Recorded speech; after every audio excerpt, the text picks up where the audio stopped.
के लिए रशिया और अमेरिका जिस तरह से एक दूसरे के साथ में एक दूसरे की आड़ में युद्ध की भूमिका में लगातार लगे हुए हैं, इस बार उन दोनों की शत्रुता को बढ़ाने की शुरुआत की है रूस ने खुद की तरफ से। ऐसा क्या कर दिया रूस ने अमेरिका के साथ अपनी एक ऐसी संधि को तोड़ दिया है जो अब तक दुनिया को बहुत ज्यादा तसल्ली दिया करती थी कि चलो अच्छा है, इन दोनों ने एक दूसरे के दुश्मन होने के बावजूद भी एक दूसरे के साथ एक एग्रीमेंट किया हुआ है कि हम दोनों को तंग नहीं करेंगे और दुनिया को हमारी वजह से परेशान नहीं करेंगे। दुनिया की इन दो बड़ी महाशक्तियों ने जो एक दूसरे के साथ में दुनिया को बहुत बड़ा विश्वास दे रखा था, वो संधि जिसके तहत ये एक दूसरे से कहा करते थे कि तुम हमारे परमाणु हथियार आकर चेक कर लो, हम तुम्हारे परमाणु हथियार आकर चेक कर लेंगे, एक लिमिट से ज्यादा न्यूक्लियर वेपन नहीं बनाएंगे, एक लिमिट से ज्यादा इंटरकॉन्टिनेंटल बैलिस्टिक मिसाइल नहीं बनाएंगे। इन दोनों देशों ने एक दूसरे के साथ लंबे समय से 1991 से जो एग्रीमेंट कर रखा था वो आज आकर टूट गया है।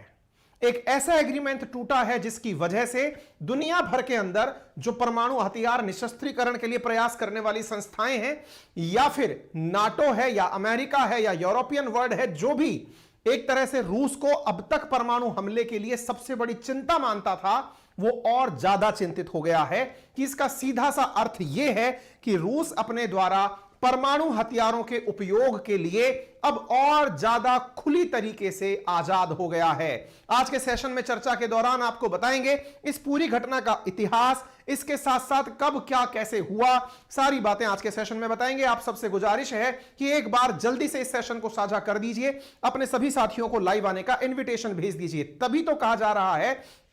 कि दुनिया पर इस संधि के टूट जाने से, जिसका नाम न्यू स्टार्ट ट्रीटी है, टूट जाने से परमाणु हमले का खतरा बढ़ गया है, क्योंकि अब यह माना जा रहा है कि संभव है कि पुतिन ने जिस प्रकार से आज साल भर पूरा होने से 3 दिन पहले, रशिया यूक्रेन वॉर का 1 साल पूरा होने से 3 दिन पहले जिस तरह से अपने द्वारा भाषण दिया है, उसे देखते हुए यह लगता है कि वो पीछे हटने वाले नहीं है और उन्होंने अपनी देश को संबोधित करते हुए यह जानकारी दे दी कि रूस को कोई हरा नहीं सकता। और रूस को कोई हरा नहीं सकता, इतना कॉन्फिडेंस आने की जो सबसे बड़ी वजह है वो है इनके पास दुनिया के सबसे अधिक न्यूक्लियर वेपन्स की संख्या। और जब न्यूक्लियर वेपन्स की संख्या इनके पास सबसे ज्यादा है तो निश्चित ही यहां से आगे और ज्यादा संख्या बढ़ेगी या उनकी टेस्टिंग बढ़ेगी। यह दुनिया के लिए एक चिंता का सबब बन चुका है। साथियों, चूंकि आप सभी जानते हैं 24 फरवरी 2022 को रूस और यूक्रेन के बीच शुरू हुआ था एक संघर्ष, जिस संघर्ष के पीछे पुतिन ने हमेशा वेस्टर्न वर्ल्ड को जिम्मेदार माना, कहा कि हमेशा जेलेंस्की को भड़काने का कार्य अमेरिका और उसके सहयोगियों के द्वारा किया गया,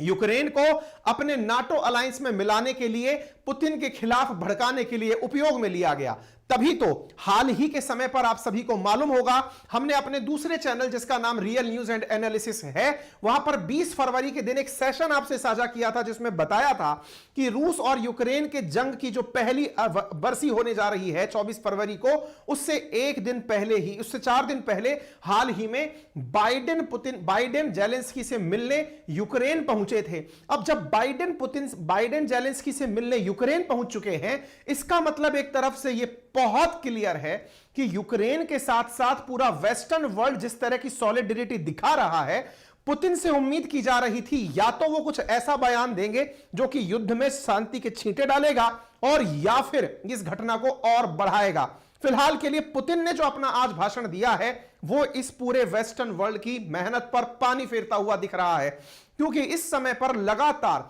जेलेंस्की के द्वारा फ्रांस की, यूके की, यूरोपियन यूनियन की जो यात्राएं की गई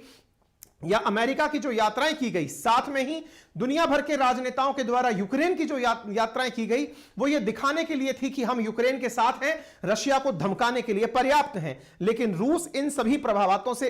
अप्रभावित रहते हुए अपने द्वारा आज एक भयानक भाषण दे दिया है। और इस भाषण में उन्होंने पूरी तरह से एक लाइन जो पूरी दुनिया को क्लियर कर दी है कि Putin pulls back from last remaining nuclear arm control pact with the US, Putin moves on nuclear treaty में signal end to formal arm control. असल मायने में जिस ट्रीटी को यहां से उन्होंने निलंबित करने की बात की है उसका नाम न्यू स्टार्ट ट्रीटी है। इन्होंने कहा है कि अभी हम फिलहाल के लिए इसे सस्पेंड कर रहे हैं, यानी एंड नहीं, सस्पेंड कर रहे हैं, यानी जब हम चाहेंगे फिर से आ जाएंगे। यानी कि अगर हमें लगता है कि दुनिया को हमारी जरूरत है, अगर इन्हें फील होता है कि वेस्टर्न वर्ल्ड भी हमारे साथ में कॉम्प्रोमाइज करने की स्थिति में